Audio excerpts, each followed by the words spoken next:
Hello, welcome to this edition of the Ruthless Heavens Boundless Fate playthrough. This is the Solitary GM, your host, and we have been producing 10 or 11 videos on this game so far. It's a fantastic game put out by BlackOath Entertainment. We have covered rules. We went through the initial trial of the Ericos, and we are now ready to head out into the vast unknown of this game. Our Ascendant, Arcturic Blowguard, is the star of the show, and he is now ready to start a new session. And with our new session, we need to roll a wrath check against our heavenly wrath to see if we have a event. We get an 8, so that is higher than 1, so we're good there. And then we have closed our previous scene. So again, we have our Ruthless Heavens Boundless Fate play loop, where we establish a scene, do some things, and we close the story arc. Ericos was the one that we just closed. Because we've closed a story arc, we need to first determine, we need to roll a usage die for a sector event to see if we're any closer to 1. 3, so we are not closer to a sector event. But our chance of a twist does go up by 1 because we were not in control of the previous scene. So the next thing we do is to roll for a surprise event in this new scene. And the new scene is going to be the Starlight Inn. And this is going to cover the scene where we have our interactions in the Starlight Inn, and then we'll see if we get any other story arcs coming from that. Odds are pretty good for that. So let's roll our twist die to see if we have any surprise events. We get a 2, so that means yes. Yes, we do. So we have a surprise event, and the table for that is on page 161 in the book. 161 right here. And when we roll on this table, we just need to roll 2 d8s. So we need a d8 for the column and a d8 for the, we need a d8 for the row, column, and then the row. Yes, column, then row. So column is purple, row is green. Let's see, we have column 2, so physical, row 4, an illness or a curse. And if we go down here to physical, we say this is a non-combat event that requires the use of physical skills. Maybe you need to haul some fallen debris blocking your path, or maybe you activate a security system and need to see if you react on time. In this case, we have an illness or curse. So this scene is going to involve a little twist of an illness or curse. So let us make a note on that right here. There's going to be an illness or curse in the scene. I think that might even be a potential new story arc. So let's go ahead and add that. We have a curse or illness. Okay. Ooh, that could be interesting. Okay, all right. So we're doing that. So let's move on and to pick up our Ascendant when he finishes recuperating from his injuries. Arcturic awakes from his afternoon nap, finally feeling better after the week of rest in the Starlight Inn, and hungry. He leaves his room to go down the stairs to the main level and see what he can get to eat. He hears a piano playing softly from the serving room as he enters. It's a soothing tune, keeping the place feeling a little low-key and serene this evening. Starla is the one playing the piano, and he wonders if she must be in one of her melancholy moods again. He walks up to the bar and orders the thigh roast dish then finds a table to sit and listen to the soothing piano tunes. Roderick starts missing his homeland and pulls the travel token from his pocket, rotating it between his fingers as he ponders his next move. His food arrives, and having not eaten well the past week, he dives in and quickly consumes all of it, licking the plate clean as well. And from here, we are going to set up our interactions in the tavern. But I've done a lot of that work for us already. So using my rules that I produced, those are right over here.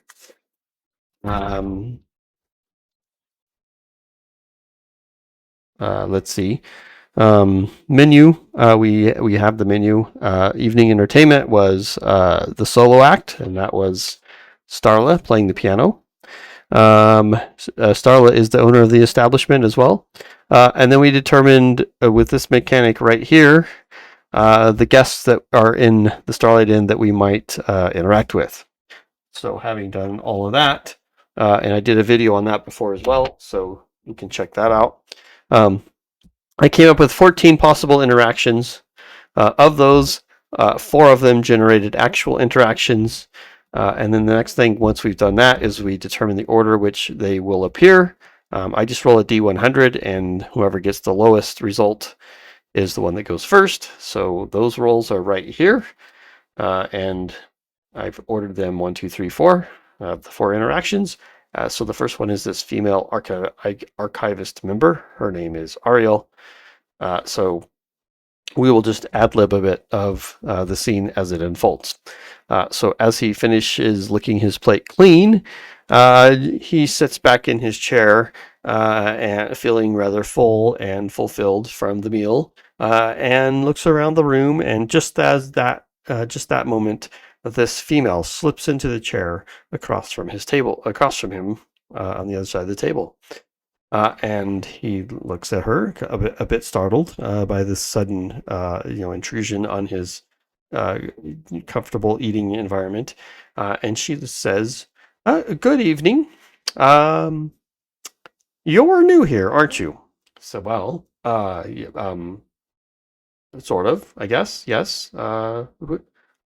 Do I know you? She says, "Nope, I don't think you do. But I've been watching you." "You've been watching me?" Yes, I have. You've been staying here about a week, right?" "Hmm. Yes. Yes. Well,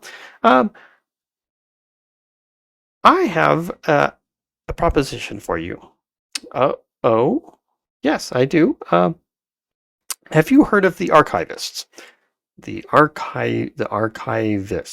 No, don't think I have.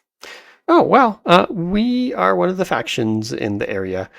We collect, information and archive it, and artifacts, and we organize all of this into organized information. We keep track of the goings on around all of the Ruthless Heavens, and we make sure we record all of the histories accurately, and we archive things, relics that are found, information that is gathered. All of this is the type of things that we do.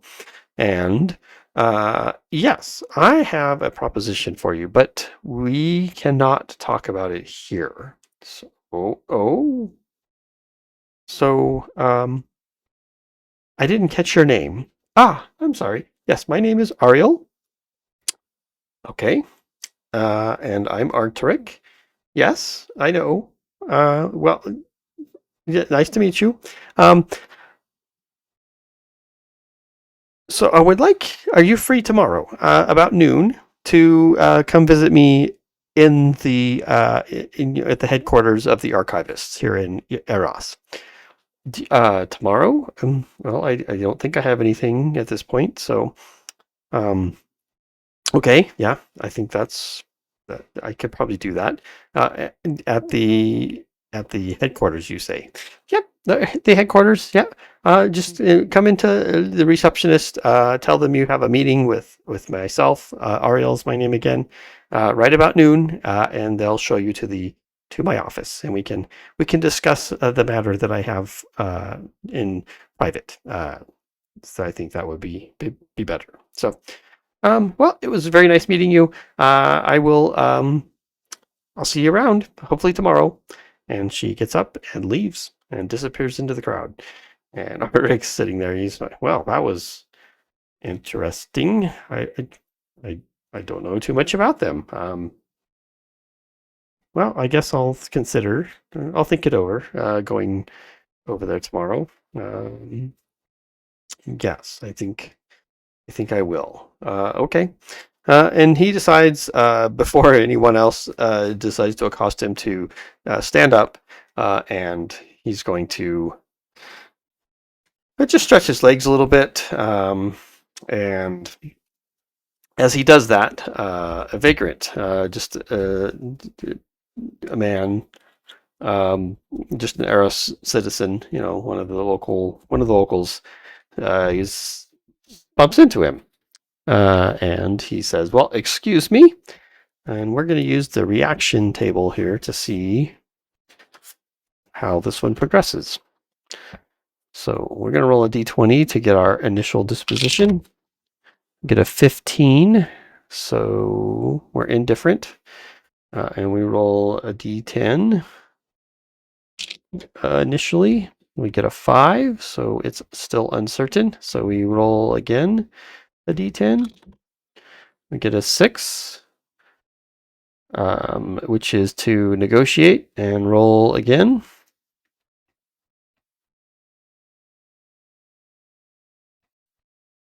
So we roll again on this part in here. We get a 10. So, well, this guy turns out to be friendly. So let's see what he is looking for. And we will roll on the action and the theme table for that. So, quick action. A 68 is a grasp. So maybe he grasps my arm to get my attention. And then a 9, possessions.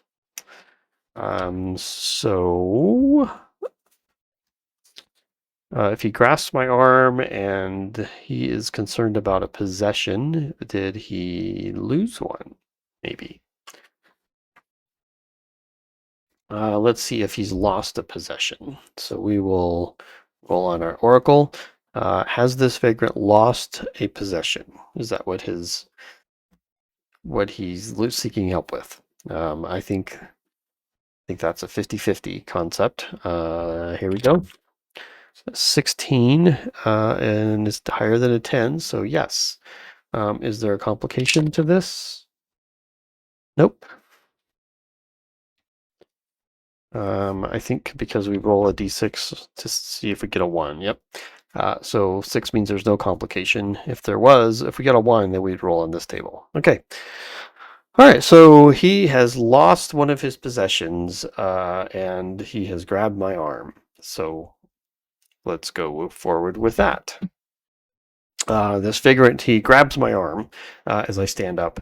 Says, "Excuse me, I seem to have lost my my glasses. I think they were just here. I had them on my head, and they could you help me? Could you help me find them right quick? I think, before they get stepped on. I didn't want you. They should be right here. I didn't want you to step on them. And I'm a little surprised. Oh, sure. Right here? Yes. And then let's see if we find the glasses within the first 5 minutes of looking. Seems that might be likely. But nope, we don't find them in the first 5 minutes. So I say to this gentleman, "Are you sure you had them on when you came in to the inn?" "Yeah, I'm quite certain I did have them. Yeah, I mean, I had to have. I could see when I came in. So they got to be here somewhere." So we continue searching a bit, and Let's see. We spend maybe another 10 minutes looking. Let's see. It's probably very likely we find them in that amount of time. Yes. So after about 15 minutes of looking, or 20 minutes of looking, we finally locate his glasses. Now the question is, are they intact or have they been stepped on? So it's been at least 20 minutes. They've been on the ground. There's lots of people walking around. I think that's kind of likely that they've been stepped on. Yeah. Let's see. A 5 is no. A miracle has occurred. They were not stepped on. So we reunite this vagrant with his glasses, and he thanks us profusely, and he wanders off. So there we go. Just then, as we were looking, actually, Dax, an ascendant, kind of got involved in this interaction, and he is the first time he is in Eros ever. He's an honorable soldier in the guild, and is actually generally works as a spy or an assassin. So let's go back to our theme and action tables and see what this gentleman is here for. We get an 8 for the action, develop, and the theme 51 gear. So he's looking for some gear. So he comes up to me once we find the glasses, and he says, well, he goes, it looks like you've been in Eros for a bit of time. Well, no, not too long. Yeah, I mean, a little bit of time. He goes, well, I am looking for some new gear. I need to upgrade some of my armor, and I need a couple of other things. And he winks. I said, well, I'm sorry, I've not been here too long enough. I mean, I know there's a market area. Perhaps you can find what you're looking for there. I have heard of, and if you need something, shall we say, less obtainable, then I think you need to go down below for that. But I don't know anything more than that. That is, just some rumors I've heard. So take these things with a grain of salt. But and I don't even know how to direct you to the market. I've not actually been here long enough to show you how to get there. So I'm sorry I can't be more help. Those are just some things I've overheard during my week here. So that is good. And let's see, does that satisfy Dax? I think it probably does. It seems like that's a likely event. So likely is our oracle is on page 160. I think that is pretty likely. Is it very likely? We'll go with likely. Yes. Yep. That satisfies Dax. He says, "Well, thank you for the information. I'll find my way to the market, and I'll see if I can find out any more information about where I can get some of the other items." Yes. Well, good. I wish you luck on that. Very nice meeting you. Maybe we can meet again sometime. Yep. Yeah, certainly. That seems like we might be able to. And then Dax, he takes off and towards the entrance. Apparently, he's headed to the market right away. And then last, we have one more interaction before we wrap this up. We have a young female who is a low-level faction member of the clan Jakarian. She joined recently through the Yuli family, and she is excited, practical, and generous. So once Dax leaves, we begin to make our way closer to the piano, just to get a better, and look at Starla, who is playing. Just kind of curious if she's in a melancholy mood tonight, so I thought I'll zip over there and just look at her demeanor and see. And just as I get over there, this young female bumps into me and says, "Oh, I'm sorry." I said, "Well, yes. Excuse me. Did I bump into you or nope? I believe I backed into you. I really should look where I'm going when I back up. Excuse me. Oh, are you in a clan yet?" No, no, I haven't joined a clan. She said, "Oh, well, uh, I recently just joined the clan Jacorian, and it is so nice. I, hmm, I think you would meet a perfect member for that. Well, I guess tell me a little bit about it. Yeah, she is going to tell us about the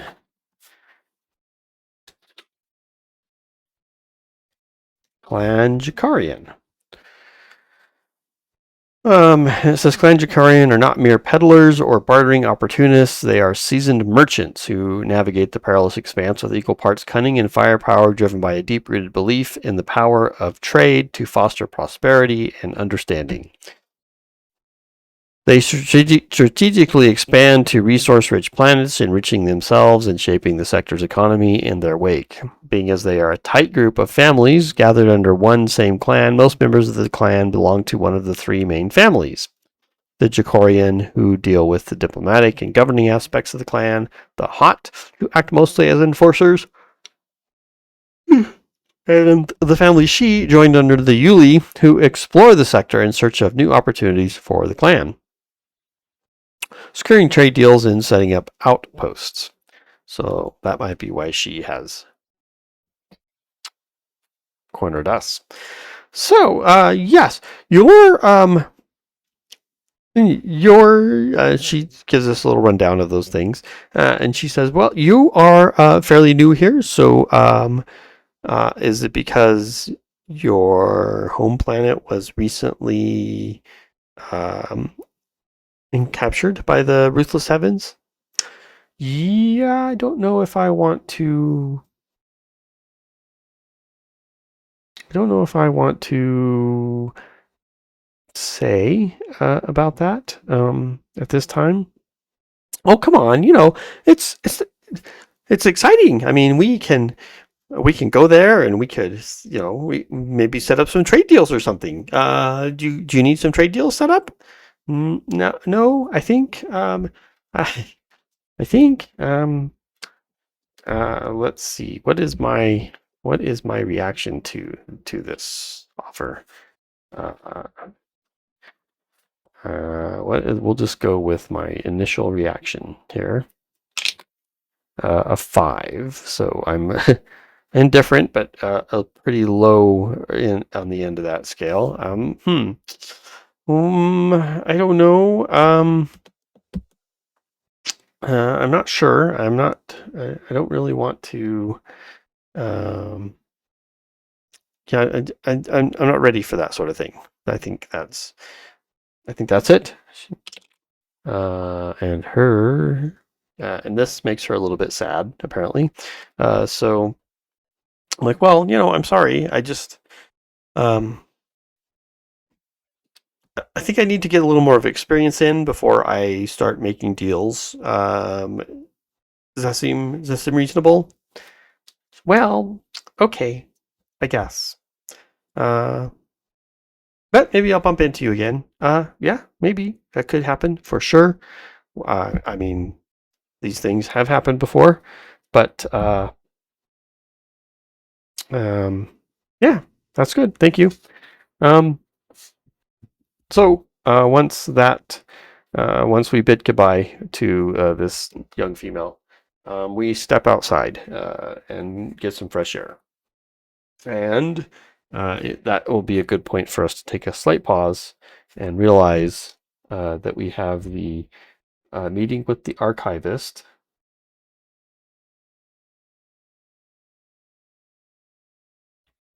as a possible arc, and we have Ariel as a character. We have Dax as a character. We didn't get her name. We'll just say low level young female clan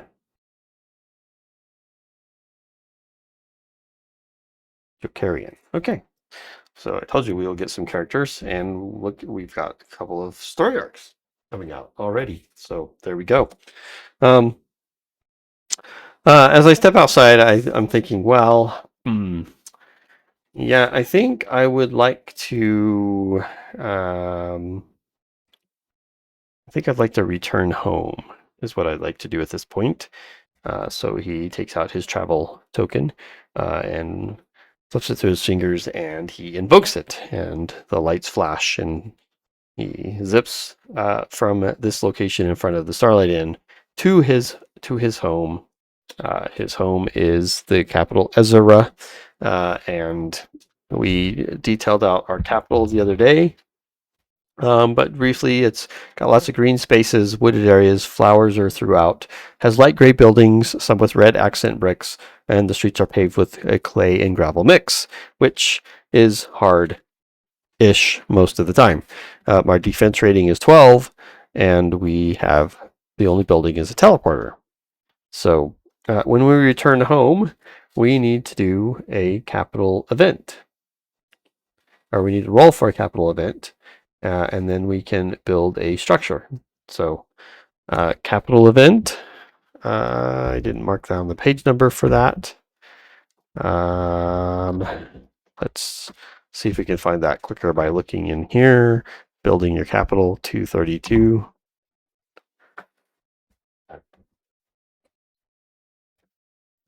All right, so at the start of every management phase, you must roll on the capital events table. So let's do that. Capital event. We get a 10. We get an attack. Oh dear. Either a foreign faction that has discovered your planet or a local underground faction is attacking your capital. Prepare to defend it.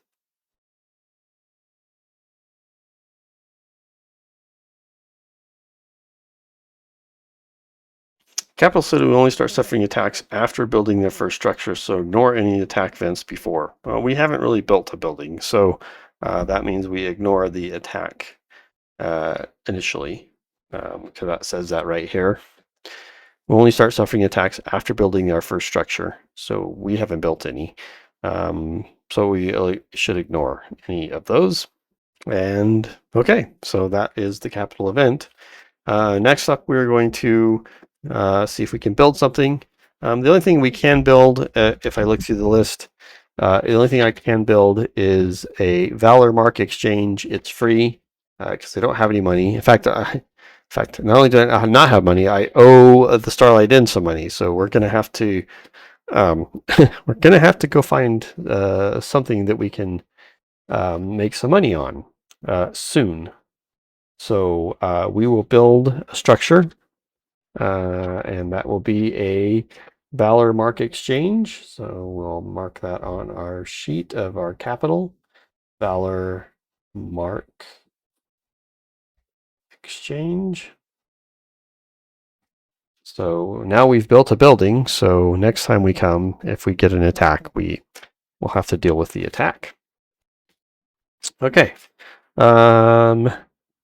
So once we've done that, I will go ahead and return back to Eros. My capital looks to be doing fine. I got them started on building the building, the Valor Mark thing. That building will be available the next time we go home. It's not available right now. And we're going to go return back. So Arcturus will use the teleporter token to Eros, and he will fling that around in his fingers, and zap, lights flash, and he feels a little funny like he always does, and he appears in the right next to the tower, like he did last time when he first arrived here. And when he arrives at the tower, he gets the idea, well, maybe I should, before I go to bed, I should stop into the tower and see if there's any, because I do need some money, see if there's any time trials or things that I could, if there's any trials or hunting grounds or something that I could do. I mean, there wasn't anything before. Maybe that has changed. So he makes his way into the tower, goes up to one of the terminals. It scans his aura and bleep says, welcome back, Artrick. And he sees a few things. So I've created a little thing here to determine what he might see. So there is trials that you could do, there's hunting grounds, and there's divine decrees. So I say there's a 40% chance of D4 trials, and there's a 60% chance of D6 hunting grounds. Most of the hunting grounds are controlled by a faction, but there is a small chance that there is one that's open to all. So first I'll see how many there are, and then I'll roll to see if any of them are open to all or which faction they own. And then there's a small chance of 1 or 2 decrees to be listed. So here we go. Let's start. So we have a 40% chance of trials. Now we get a 99, so there's no trials listed.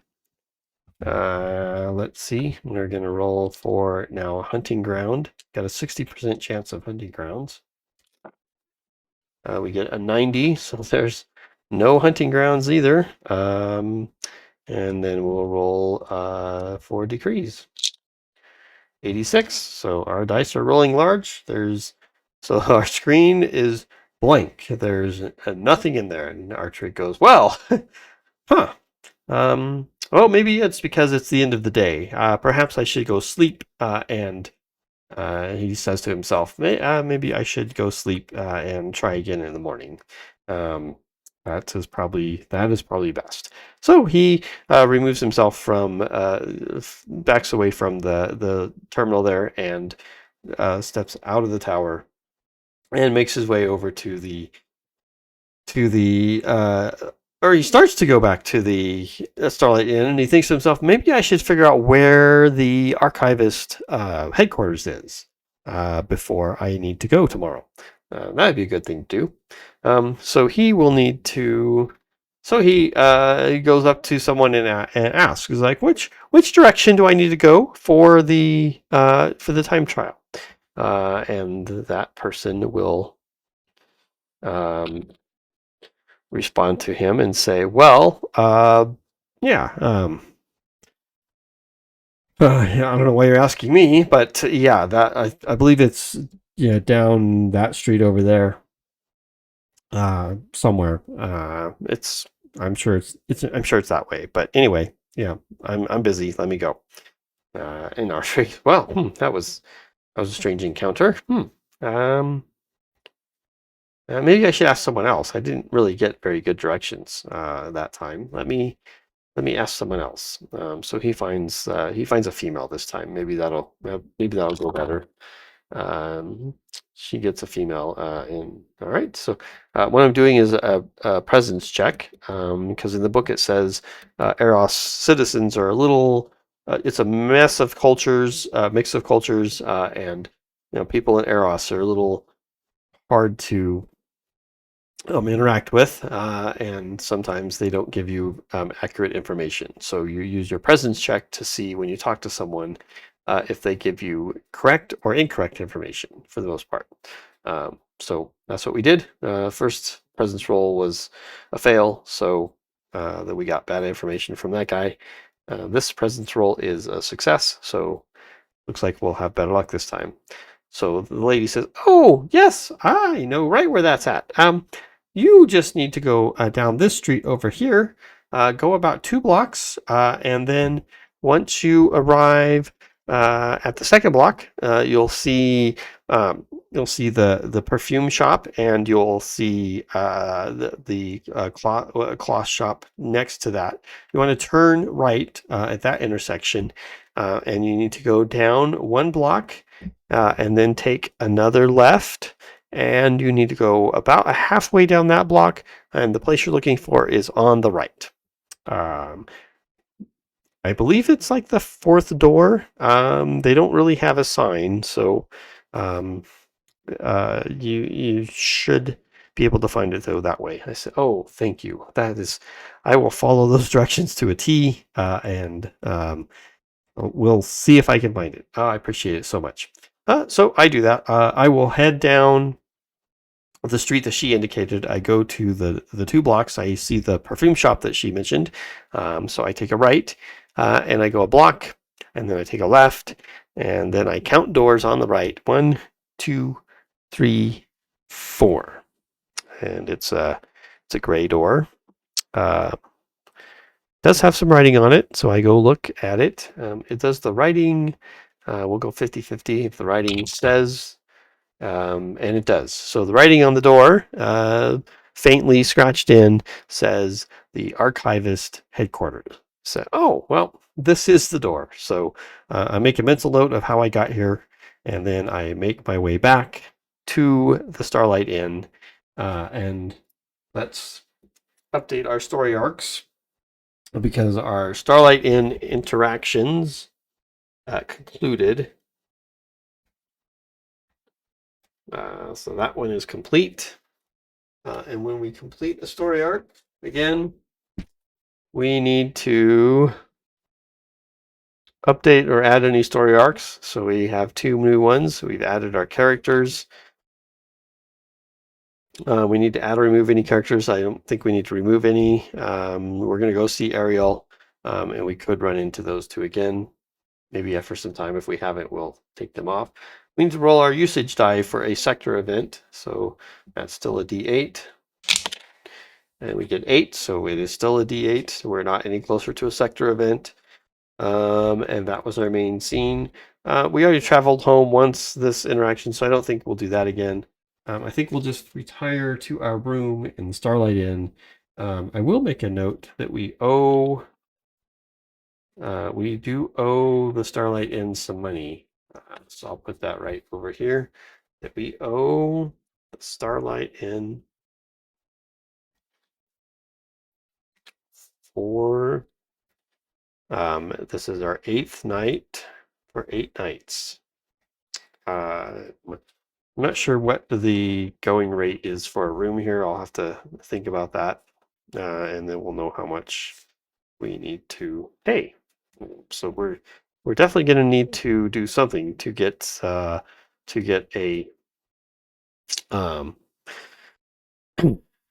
get something to do. I think actually we got a little bit more time in this video. We definitely do. I think we can do that. So he's going to go he's going to go up the stairs to his room. Artrick will go in, close the door, lay down. He will sleep through the night. Let's see. Does he have a good sleep? 50-50 chance of that, I'd say. Nope. He has a fairly restless sleep, kind of tosses and turns a bit. Wakes up the next morning feeling a little off. Didn't get any good rest. And he will make his way down, grumbling a little bit. In fact, now he doesn't even want to eat. I think he's just going to go back over to the tower and see if there's anything new in the tower this morning, because it was empty last time. So let's check the tower one more time. 40% chance of D4 trials. We get a 20. So now, yep, as he suspected, it was too late in the day. So now there are some things here. We have D4 trials. So we have 2. So we have 2 trials and listed, and then we have a 60% chance of some hunting grounds. We get a 3, so that means there are. So there's D6 hunting grounds. There's 2 hunting grounds as well. We'll see if either one of them are open to everyone. So roll a percentage. We get an 80 for the first one and a 3 for the second one. So one of them is actually open to all, and one of them is a faction. We have a table for factions right over here. When we need to determine a faction, right here. So we'll roll a d8. It's for the guild. So this hunting ground is for the guild. So we know a guild member. We know Jax. So that's interesting. But there is one hunting ground that we could go to, and there is 2 trials. Let's see if there's a decree. 88. There is no decrees, so 0. All right. So we need to set up 2 trials. I think we'll save that for the next video. We'll pick it up and we'll set up these 2 trials, and we'll set up the hunting ground that is available for everyone. I don't think we'll bother setting up the hunting ground that's for the guild because we're not in the guild. And then we can pick up right here, where he has these options, and he'll be meeting with Ariel at noon. So seems like a good place to stop. Thank you everyone for sticking with me through this video.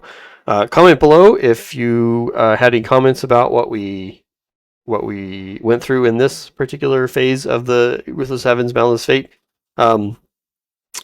Stick around. Be sure to check out the next video because we're going to actually show you how to create these trials and a hunting ground. And then, depending on how our meeting goes, we might actually try one out. And that will be a lot of fun. But as you can see, we are able to generate some things to do, and our adventure is beginning to take shape, and that was the goal. If you're enjoying these playthroughs, leave a comment. Let me know. Give a thumbs up if you like this kind of content. I have a couple of other types of games to introduce, so I'll probably be making a video or 2 to introduce those in the near future. I've been a little slower getting these videos out, particularly this one. It took me a couple of some time to figure out how I wanted to approach the next phase. So this is what we did, and then I'm not gonna lie, I've recorded this video or tried to 4 times. So this is the 4th time. But I think that made it a better video overall. So I'm not complaining. That's part of the process, and I'm enjoying it. So I hope you are in too. I'm starting to get a little long on my talk, so I think I'll just stop here. Transition. Thank you for watching. I hope everything's going well in your world. This is the Solitary GM, and look for more content like this in the future, where I show you fun games to play. And then I think that's it. See ya.